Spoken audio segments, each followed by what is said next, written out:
UP की राज्यपाल आनंदीबेन पटेल ने नई दिल्ली स्थित नए संसद भवन का किया दौरा। संसद भवन की गैलरियों, कैंटीन, लोकसभा और राज्यसभा के चैम्बर का किया अवलोकन। राज्यपाल को भारत के संविधान की प्रति भी की अर्पित।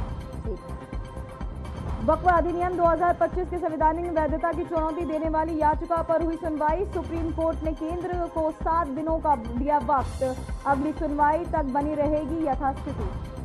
यूपी की जनता पर मेहरबान हुए सीएम योगी आदित्यनाथ। अब बेहद सस्ते दामों में मिलेंगे फ्लैट और मकान। सरकार ने भवन निर्माण एवं विकास उपनिधि 2025 को लागू करने का किया फैसला।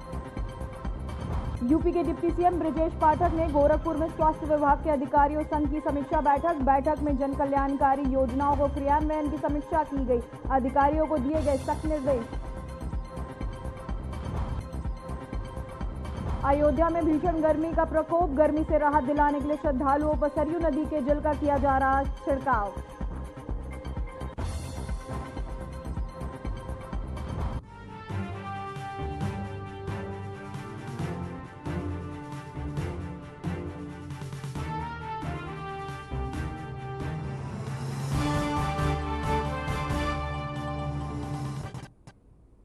नमस्कार, मैं हूं पूजा सिंह और आप देख रहे हैं आर्यन टीवी। चलिए रुक करते हैं आज की कुछ खास बड़ी खबरों का। यूपी की राज्यपाल आनंदीबेन पटेल ने आज नई दिल्ली स्थित नए संसद भवन का दौरा किया। उन्होंने संसद भवन की विभिन्न गैलरियों, कैंटीन, लोकसभा और राज्यसभा के चैम्बर का अवलोकन किया। इस दौरान उन्होंने संसद की कैंटीन का भी जायजा लिया। राज्यपाल आनंदीबेन पटेल को भारत के संविधान के प्रति भी भेंट की गई। राज्यपाल आनंदीबेन पटेल का दिल्ली दौरा, लोकसभा, राज्यसभा के चैम्बर का किया अवलोकन। राज्यपाल को संविधान की प्रति भी की गई भेंट।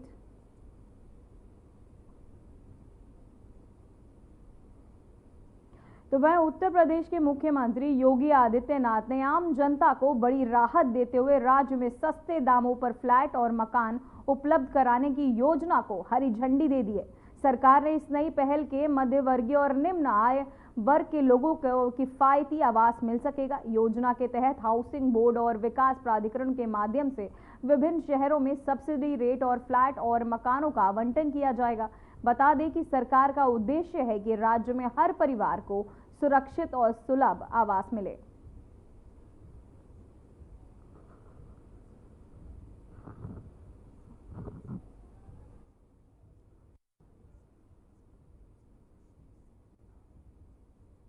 तो वहीं डिप्टी सीएम केशव यादव मौर्य ने टीएचआर प्लांट अनौरकला पहुंचे, जहां डिप्टी सीएम टीएचआर प्लांट अनौरकला का निरीक्षण किया। साथ ही समूह की महिलाओं के साथ संवाद भी किया।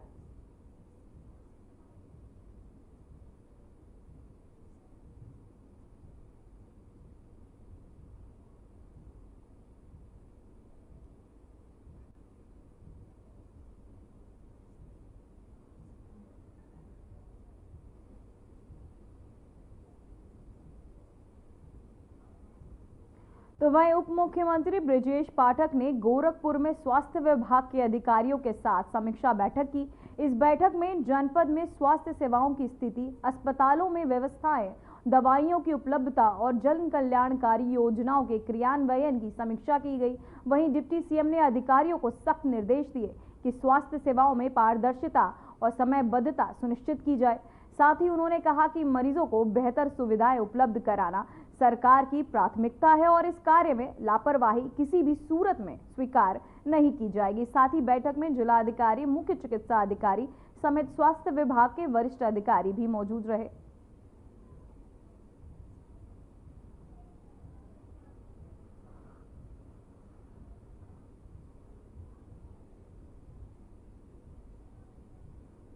स्वास्थ्य विभाग की पूरे जिले की समीक्षा बैठक हुई है। जिले में देखा था मरीजों को गर्मी के सीजन को देखते हुए सभी अस्पतालों में शुद्ध ठंडा पेयजल उपलब्ध रहे। मरीजों को, उनके परिजनों को बैठने के लिए कुर्सियां, बेंचेस, स्ट्रेचर, व्हीलचेयर उपलब्ध रहे। सभी अस्पतालों में मेंटेनेंस, साफ सफाई करने के निर्देश दिए गए हैं। अस्पतालों में पूरी दवाइयां जो एसेंशियल ड्रग लिस्ट है उसके हिसाब से उपलब्ध है। जो हमारे 5000 की आबादी पर स्वास्थ्य आरोग्य मंदिर, हेल्थ वेलनेस सेंटर, स्वास्थ्य उपकेंद्र सभी खुले। कुछ अस्पतालों में एएनएम की ड्यूटी टीकाकरण में लगने के कारण वो नहीं खुल पा रहे हैं। तो सीएमओ को, जिलाधिकारी महोदय को कहा है कि सभी हमारे स्वास्थ्य उपकेंद्र खुलेंगे।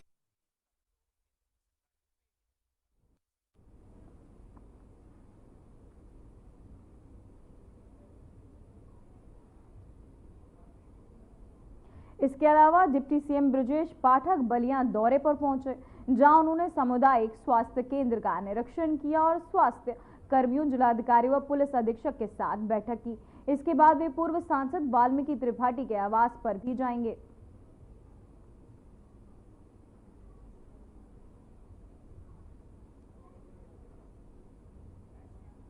तो वहीं आपको बताते चले, डिप्टी सीएम, डीएम और एसपी संग करेंगे बैठक।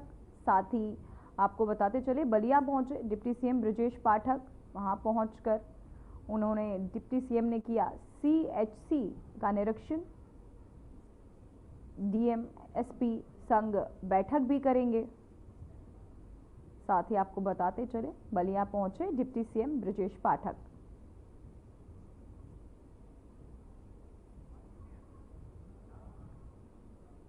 तो वही खबर सामने आ रही है, जहां वक्फ संशोधन कानून लागू होने के बाद हुई पहली एफआईआर। माफिया ने किया सरकारी जमीन पर कब्जा। शिकायत के बाद एसएसपी ने कराई थी मामले की जांच के बाद 11 लोगों के खिलाफ केस दर्ज। कब्रिस्तान की 3 बीघा जमीन को ट्रस्ट बना किया कब्जा। बरेली के सीबीगंज थाना क्षेत्र के सरैया गांव का ये मामला। आपको बताते चले, वक्फ संशोधन कानून लागू होने के बाद ये पहली एफआईआर दर्ज कराई गई, जहां आपको बता दें कि शिकायत के एसएसपी ने कराई थी। ये शिकायत के बाद मामले की जांच की थी एसएसपी ने। जांच के बाद 11 लोगों के खिलाफ उन्होंने केस दर्ज किया। कब्रिस्तान की 3 बीघा जमीन को ट्रस्ट बनाकर किया था कब्जा। बरेली के सीबीगंज थाना क्षेत्र के सरनिया गांव का ये पूरा मामला। आपको बताते चले, बरेली के सीबीगंज थाना क्षेत्र सरनिया का ये पूरा मामला है, जहां वक्फ संशोधन कानून लागू होने के बाद ये पहली एफआईआर हुई है।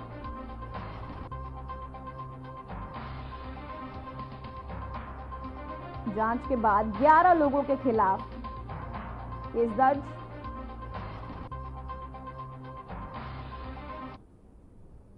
तो वहीं ग्रेटर नोएडा से खबर सामने आ रही है, जहां यमुना प्राधिकरण में जमीन घोटाले का मामला। पुलिस ने कोर्ट में की चार्जशीट दाखिल। पूर्व ओएसडी वीरपाल सिंह के खिलाफ चार्जशीट दाखिल। तहसीलदार अजीत परेश के खिलाफ भी चार्जशीट दाखिल।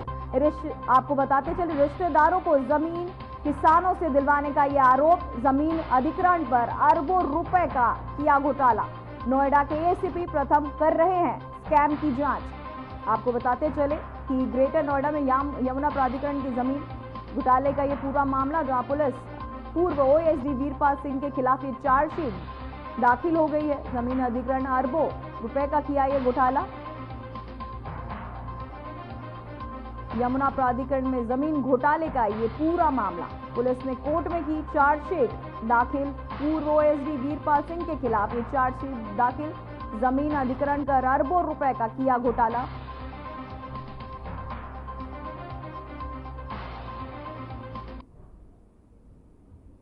तो वहीं हरदोई में पुलिस अधीक्षक नीरज जादौन ने लापरवाही बरतने पर 3 उप निरीक्षकों को निलंबित कर दिया है। साथ ही टड्डियावाला थाने क्षेत्र में उप निरीक्षक प्रभाकर सिंह को विवेचना निरस्तारण से लापरवाही। सिड्डीला कोतवाली से कतराई मिल चौकी प्रभारी रामानंद मिश्रा को अतरौली थाने की बीटा टीम के उप निरीक्षक संतोष पासवान को ड्यूटी में लापरवाही के चलते निलंबित किया गया। साथ ही एसपी ने क्षेत्र सीओ को 7 दिन में जांच रिपोर्ट देने के भी निर्देश दिए हैं।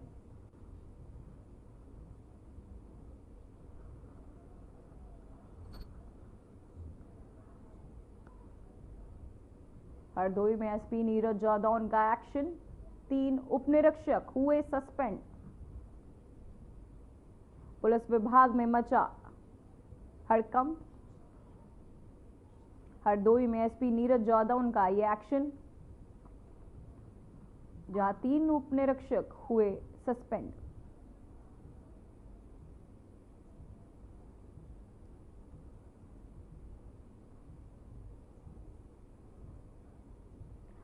हरदोई में एसपी नीरज जादौन का ये एक्शन, जहां 3 उपनिरीक्षक हुए सस्पेंड।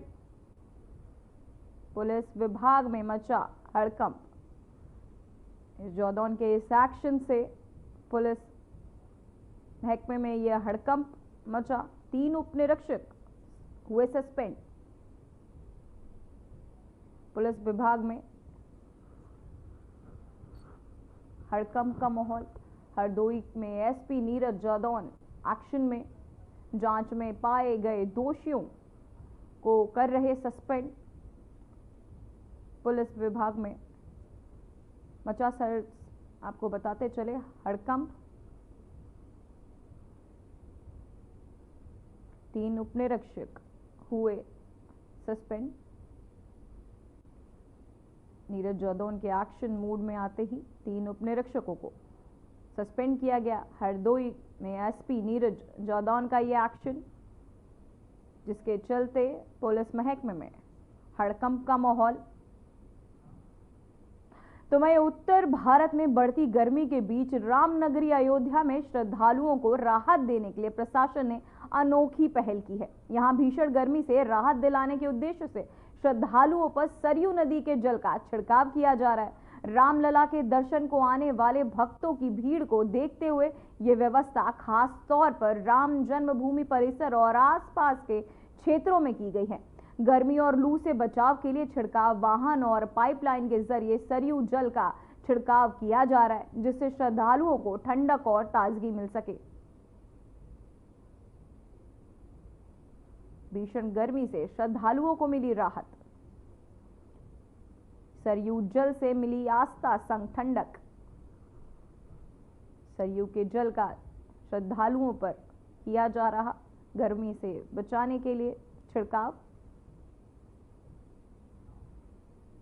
तो वही खबर कानपुर से है, जहां एक नर्सिंग कॉलेज में अतिरिक्त फीस न जमा करने पर कॉलेज ने छात्रा को परीक्षा देने से रोक दिया।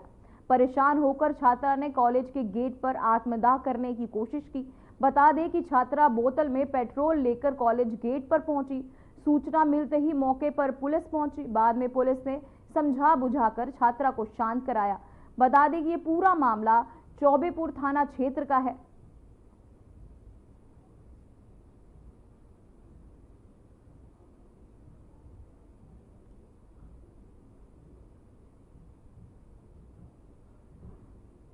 तो वहीं चंदौली के चकिया कोतवाली क्षेत्र में शिकारगंज इलाके में न्यायालय के आदेश पर अवैध शराब को नष्ट किया गया। आपको बता दें कि 35 मुकदमों में लंबित 5,813 लीटर देसी और अंग्रेजी शराब को जेसीबी से खोदे हुए गड्ढे में जमीनोदस्त किया गया। वहीं नष्ट की गई शराब की कीमत लगभग 50 लाख रुपए बताई जा रही थी। इस कार्यवाही में अभियोजन अधिकारी, आबकारी विभाग और पुलिस की संयुक्त टीम शामिल रही।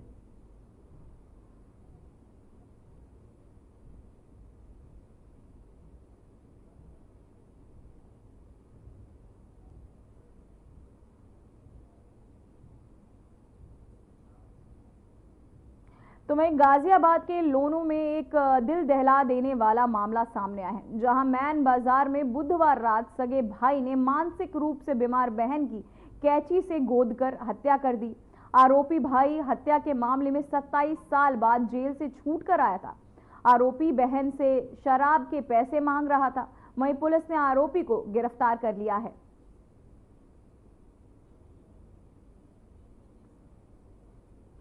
सगे भाई ने की बीमार बहन की हत्या। की दुकान में दवाई दिलवाने गई थी। लड़की कह रही अम्मी सिर में दर्द हो रहा बहुत ज्यादा, चक्कर छा रहे, मुझे दवाई दिलवा दो। मैंने कहा चल जाऊँ दिलवा के। वो लड़की को दवाई लेके और डॉक्टर की दुकान में से निकलने भी नहीं पाया, एकदम भग के आके पता नहीं किधर से आया और लड़की के छुरी दिखाई दी। तो क्या नाम था आपके बेटे, क्या नाम है? इलियास उर्फ कालू। ये जेल में रह रहा था? ये जेल में था 27 साल से। 27 साल से? कब छूट के आ रहा था? ये अभी तो छूट का 7 महीने हुए थे। अच्छा, 7 महीने पहले छूट के आया था। तो मारा? 7 महीने हुए शायद। मारा क्यों, क्या कारण था? कुछ भी नहीं, कोई बात नहीं, कुछ नहीं। कहीं क्यों सब पब्लिक देख रही बाजार में, तो सब भागे में पेट न को, तो छुरे लंबे लंबे इसका 10 बढ़ाई लो या वो पीठ से गुजा पड़ी।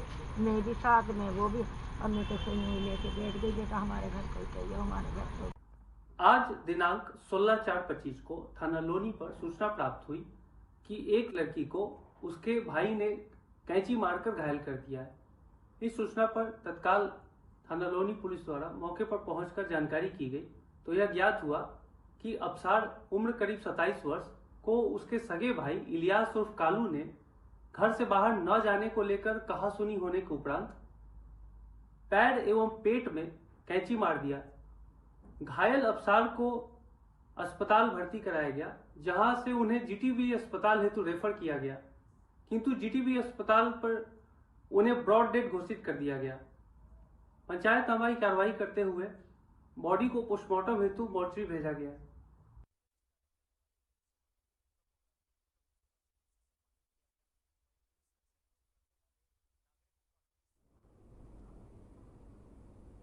तो वहीं कुचैचा चौकी क्षेत्र के विकास भवन परिसर में एक महिला पानी की टंकी पर चढ़ गई और 2.5 वोल्टेज ड्रामा किया। महिला को नीचे उतारने के लिए जिला प्रशासन के कर्मचारी घंटों तक प्रयास करते रहे। अचानक हुई इस घटना से प्रशासन में हड़कंप मच गया और अफरा तफरी का माहौल बन गया। मामले की जांच की जा रही है।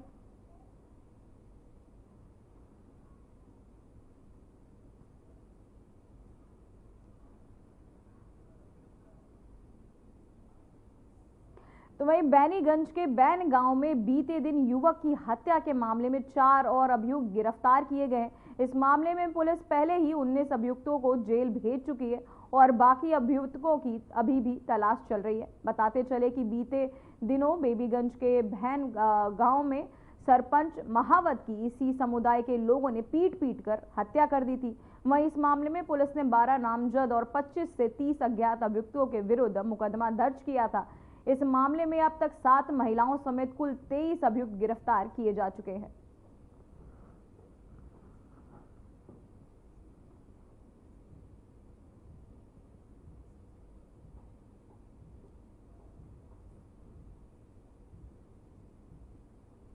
तो वहीं जालौन पुलिस ने अंतर जनपदीय लूट और टप्पेबाजी करने वाले गिरोह का पर्दाफाश कर दिया है। इस मामले में पुलिस ने 2 महिलाओं सहित 5 अभियुक्त को गिरफ्तार किया है। बता दें कि पुलिस ने अभियुक्तों के पास से 29,900 रुपए सोने चांदी के आभूषण, एक कार, 2 तमंचा, एक चाकू के साथ अन्य सामान बरामद किया है। तो वहीं पकड़े गए अभियुक्तों को जनपद में की गई टप्पेबाजी व लूट को वारदातों को अंजाम दिया गया था।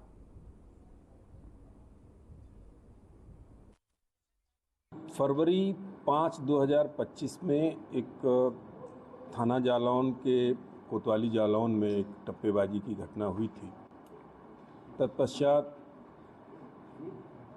29 मार्च को बुंदेलखंड हाईवे पर 4 लोगों ने एक ट्रक चालक के साथ मारपीट करके 13,000 रुपये और एक मोबाइल लूट की घटना की थी, जिसमें एक इको गाड़ी का जिक्र आया था।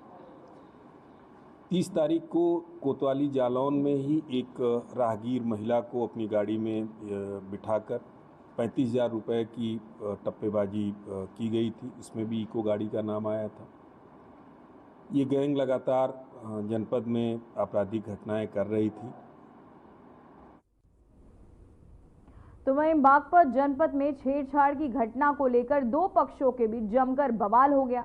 मामला इतना बढ़ गया कि दोनों ओर से लाठी डंडों का खुलकर प्रयोग हुआ, जिससे आधा दर्जन से अधिक लोग गंभीर रूप से घायल हो गए। ये घटना शहर कोतवाली क्षेत्र के मुख्य बाजार की बताई जा रही है, जहां दिन दहाड़े हुए संघर्ष से इलाके में अफरा तफरी मच गई। झगड़े का वीडियो तेजी से सोशल मीडिया पर वायरल हो रहा है, जिनमें दोनों पक्षों को एक दूसरे पर हमला करते हुए साफ देखा जा सकता है।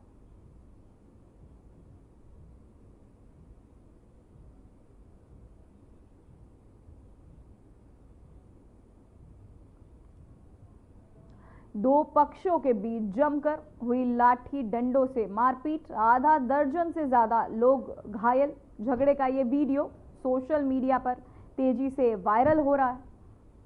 2 पक्षों के बीच जमकर बवाल,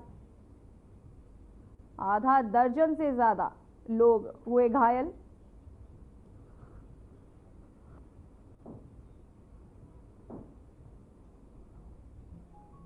तो तो वहीं सुप्रीम कोर्ट ने वक्फ कानून की संवैधानिक वैधता को चुनौती देने वाली याचिकाओं पर लगातार दूसरे दिन सुनवाई की। मुख्य न्यायाधीश सीजेआई संजीव खन्ना, जस्टिस संजय कुमार और जस्टिस केवी विश्वनाथन की पीठ ने केंद्र सरकार को जवाब दाखिल करने के लिए 7 दिन का समय दिया है। अब तक वक्फ एक्ट के खिलाफ कुल 10 याचिकाएं सुप्रीम कोर्ट में दाखिल की जा चुकी हैं। तो वहीं याचिकाओं में एआईएमआई प्रमुख असरुद्दीन ओवैसी साथ ही शामिल हैं। न तो काउंसिल में न वक्फ बोर्ड में कोई अपॉइंटमेंट जो संशोधित कानून है उसके अनुसार किया जाएगा। दूसरा बात जो माननीय अदालत ने कहा कि जो वक्फ व यूजर है जो रजिस्टर्ड है और गैजेटेड है उसको गवर्नमेंट डी नोटिफाई नहीं करेगी। तो बड़ी इंपॉर्टेंट बात है कि जो रजिस्टर्ड एंड गैजेटेड है वही सिर्फ डी नोटिफाई नहीं होंगे, इसके अलावा संशोधन के हिसाब से सरकार कार्रवाई करने को स्वतंत्र है। और जो संशोधित कानून है उस पर किसी भी तरह का अंतरिम आदेश नहीं है और अगली तारीख तक भारत सरकार को अपना जवाब और उनको जो भी डॉक्यूमेंट्स देने हैं वो देने होंगे और उसके बाद उनको रिमाइंडर का जो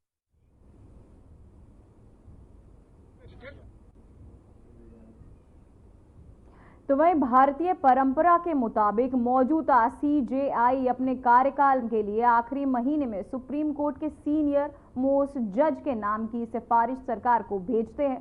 सरकार सम्मानतः उस सिफारिश को मान लेती है। ऐसे में जस्टिस वीआर गवई देश के नए चीफ जस्टिस होंगे।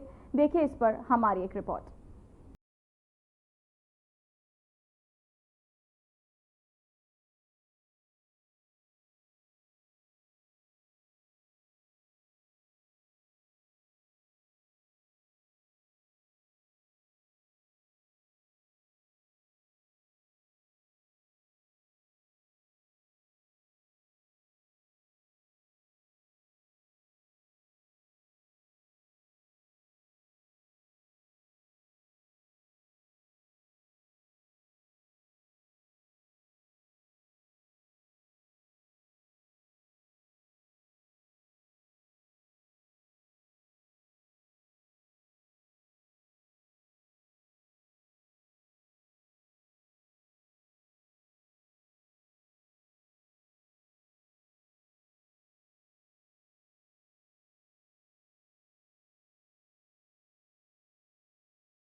उच्च न्यायालय में स्वतंत्र रूप से वकालत की। 1990 के बाद मुख्य रूप से बॉम्बे उच्च न्यायालय की नागपुर पीठ के समक्ष वकालत की। 1992 से 2000 तक विभिन्न सरकारी पदों पर कानूनी प्रतिनिधित्व किया, जिसमें सरकारी वकील और लोक अभियोजक के रूप में उन्होंने कार्य किया। 14 नवंबर 2003 में बॉम्बे हाई कोर्ट में अतिरिक्त न्यायाधीश के रूप में पदोन्नत हुए। 12 नवंबर 2005 को बॉम्बे उच्च न्यायालय के स्थायी न्यायाधीश बने। 24 मई 2019 में सुप्रीम कोर्ट में पदोन्नत किए गए और वो मुंबई के मुख्य पीठ सहित नागपुर, औरंगाबाद और पणजी की पीठों में भी सेवाएं दे चुके हैं। सुप्रीम कोर्ट के जज बतौर जस्टिस गवई कई ऐतिहासिक फैसलों का भी हिस्सा रहे हैं और अब आगे हम उनके ऐतिहासिक फैसलों का जिक्र करने जा रहे हैं। वो जनवरी 2023 के सुप्रीम कोर्ट की बहुमत वाले उस फैसले का हिस्सा रहे थे जिसमें केंद्र सरकार के 500 और 1000 रुपए के नोट बंद करने के फैसले को बरकरार रखा गया था। जस्टिस गवाई 5 जजों वाली उस कॉन्स्टिट्यूशन बैच का हिस्सा थे जिसने दिसंबर 2023 में जम्मू कश्मीर के राज्य को विशेष दर्जा देने वाले अनुच्छेद 370 के प्रावधानों को निरस्त करने के केंद्र के फैसले को बरकरार रखा था। यही नहीं, 5 जजों वाली एक और कॉन्स्टिट्यूशन बेंच ने राजनीतिक फंडिंग के लिए इलेक्टोरल बॉन्ड योजना को रद्द कर दिया था। जस्टिस गवाई इस बेंच का भी हिस्सा थे। जस्टिस गवाई ने अनुसूचित जातियों और अनुसूचित जनजातियों के लिए उप वर्गीकरण की अनुमति देने वाले फैसले का समर्थन किया था और कहा था कि सही मायनों में समानता हासिल करने के लिए इन समुदायों में भी क्रीमी लेयर यानी कि संपन्न वर्ग की पहचान करनी चाहिए। नवंबर 2024 में जस्टिस गवाई की अध्यक्षता वाली 2 जजों की बेंच ने अपराधियों की संपत्तियों पर बुलडोजर चलाने की आलोचना की थी और कहा था कि बिना तय कानूनी प्रक्रिया के संपत्तियों को तोड़ना कानून के खिलाफ है। बुलडोजर न्याय के खिलाफ ये फैसला देते हुए जस्टिस गवाई ने कहा था, घर सबका सपना होता है, ये बरसों का संघर्ष है और सम्मान की निशानी है। अगर घर गिराया जाता है तो अधिकारी को साबित करना होगा कि यही आखिरी रास्ता था। अफसर खुद जज नहीं बन सकते। Bureau report, Aryan TV.